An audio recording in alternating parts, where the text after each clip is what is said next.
The weapon bids went out across all known species. The reptilian Yakov's war with the insectoid skid marks was at a basic standstill. Not quite a stalemate, as they were still fighting back and forth, losing and gaining planets, but neither side gaining an advantage. This also occurs because neither side is willing to actually destroy a planet outright for success, as that would quite literally mean that they would end up ruling over nothing. This has only occurred on one planet, a planet called Tintavel. This was a central planet between the two species, seen as a jewel because of its exact placement for a staging area. Yet now it's completely unusable by any side, or any one for that matter. The amount of radiation and chemicals remaining on planet, along with the use of experimental quantum weapons, had turned it into the highest rated hell world actually known. It's so bad, in fact, that it makes Venus look like a paradise world. Due to this, both sides have abandoned weapons of mass destruction being used, and has made their conflict devolve into a much more classic form of warfare.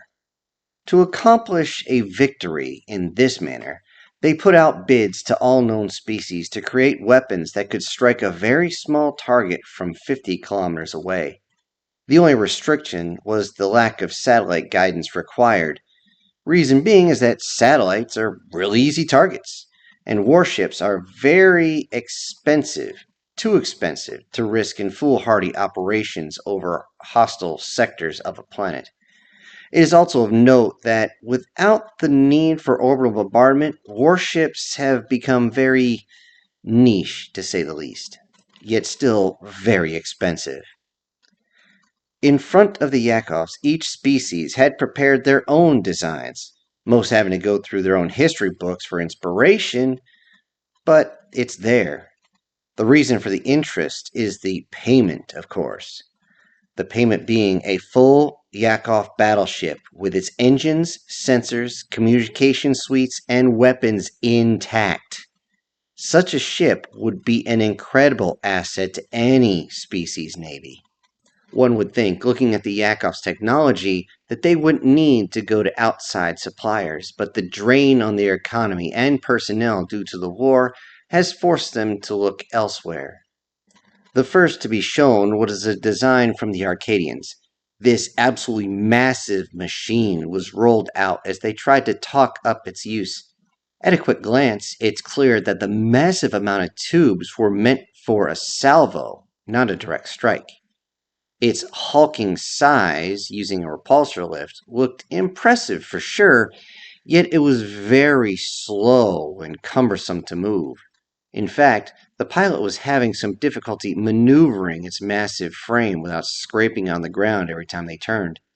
Everyone watched as the hover transport placed a target on the ground in the impact area. The target itself was a simple metal cube measuring a meter squared, that's all, made of the hardest material they had. The Arcadians continued to talk as the metal monster finally settled into its place. When it was fired, the resulting backblast shook everyone watching as it rolled across all the bleachers. After that shock, the Yakovs looked at the screen or at their data pads to see the impact. The explosions around clouded the screen as they saw all the rockets crash into the landscape and explode. Everyone sat and waited for a few moments for the dust to settle. When it did, everyone could see that, though covered in debris, the metal cube still remained. The next ones to try was another older race called the Soybos. This very small, weak, and basically pathetic-looking race was very quick to say how great their device was. Their device required a massive amount of calculations to even angle the weapon once they got it into place. Not only did it take far too long for them to get it up, but the results were disappointing as the rocket-assisted projectile exploded prematurely. Yet the more embarrassing part of the demonstration was them begging for another chance. Then came the feline species known as the Gerpers. This female-led society was having so much difficulty even loading their weapon that they fumbled and dropped one of the projectiles on the foot of the commander. When one of the Soibos offered to run over and help, he nearly got clawed to pieces just from offering his help. After that display, it was no wonder that their equipment didn't even seem to work right. It showed classic malfunctions from poor maintenance, from either being used way too much or not at all and everything had seized up. It was kind of pathetic to see, yet they always considered themselves superior over all. The next to show their devices was a strictly authoritarian species known as the Shabi. They were considered the favorites, as they had promised an excellent weapon at beyond competitive prices. Yet, as it rolled into its position, it was clear that something was off. With its mixture of track treads and wheels, everyone watched in amazement as one of the wheels began to seemingly warp, then bend in an unusual way, and then fall completely off. Though the system seemed to move without the wheel itself, the true test was the weapon itself. After a single shot that was fired level with the ground missed the target, the crew actually began to evacuate as the coolant system had failed. Now, the crowd watched as the Shabi sprinted their little round bodies for cover as the prototype exploded in a colorful mix of chemicals and energies. The Ishnaki tried to use a self-guided weapon to strike the target, but missed as the targeting system was mainly based on heat-seeking tech. They had to be reminded that the skid marks are called cold-blooded for a reason, which is actually why the metal piece was designed of that metal because it stays cold. Even though they did demonstrate that they could lock on to any insectoid that spat plasma, no one was impressed with their design. The next prototype that was shown was a very interesting design. It actually was an idea from the species everybody calls walking carpets. They're actually known as the Whack. They had actually rigged up a system that seemed to attach a railgun from a destroyer to a ballista. The premise was to get the projectile moving before the magnetic rails brought massive acceleration to the projectile. To everyone's shock, the 3-meter long spike punched clean through the berm blocking them and into the metal block itself. Even though it did not actually destroy the metal block, they were the first ones to actually score a direct hit. Only the center was off by a few centimeters. This actually impressed everyone. After all that, it was time for the youngest species to show their design. Being brought onto the galactic stage only a few years prior, which was purely by accident, everyone can assure that, everyone settled in to enjoy a laugh to see what they had brought. To everyone's surprise, the humans did not bring out one prototype, but instead rolled out with 6 vehicles. 3 clearly had large weapons, and the other 3 seemed to be some sort of support. The 6 vehicles rumbled past at impressive speeds for a vehicle on tracks. The rumbling shook the stands, at each of which moved into position with, again, amazing speed and dexterity. To everyone's surprise, the vehicles seemed to stop in position as though this maneuver was practiced a lot. The barrels then began to rise in unison and seemed to move the same way at the same time, if only one or two had some hesitation at first. It was almost like the vehicle was using AI to work with all of them before anyone could say anything about it, being that AI was not something they were supposed to use. One of the cannons fires. Instantly, everyone turns and looks at the screen and waited.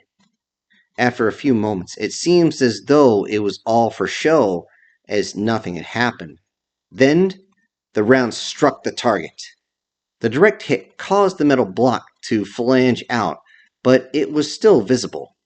Without hesitation, the cannons began to fire 4 volleys into the same area. Most species felt the blood run out of their heads, and a few passed out at what they were seeing. When the volleys ended, the metal block was in many, many smaller pieces. The barrels then all lowered, and the vehicles withdrew from the line. They then moved up to the stage in a parade formation and dismounted. The agility of such a machine was incredible as it pivot steered, accelerated, got in formation, and it was all so effortless that everyone was simply amazed. It was clear who would get the contract at that point. However, there was a few issues that need to be addressed immediately. When the human representatives were brought into the meeting room, they barely had time to sit down before the Yakovs began speaking to the humans about how many that they can produce and deliver. The Yakov secretary actually began to shed when they were told, "You can have 100 of them in 2 weeks. Faster if you aid in transportation." A few thought the humans were actually joking until another one spoke up, turning to his compatriot and said, "How many do we have combat ready and waiting for drop-off locations?" The other human, without skipping a beat, said, 395, sir. Exactly. With that, the eyes of the Yakovs got really wide, and the deal was made right then and there. On the way to the shuttle, the officer in charge ordered all paladins in the boneyard to be brought up to operational status immediately because they needed to be shipped off quick. With that, the war began to shift in the Yakovs' favor almost instantly once the cannons reached the ground, especially once they were given the true range of these paladins.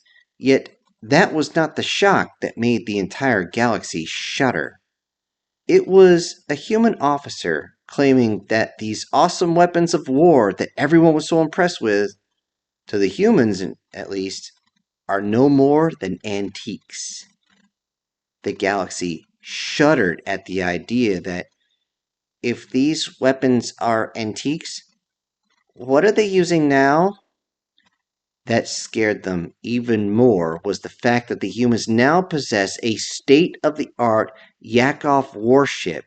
With that new tech at their disposal, what incredible engines of warfare would the humans create next?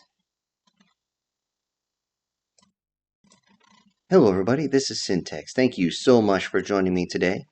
Before I go, I need to send out a giant thank you to the Sir VX5HF. Thank you so much for supporting the channel. Everyone else, I will see you on the next story. This is Syntax, ejecting.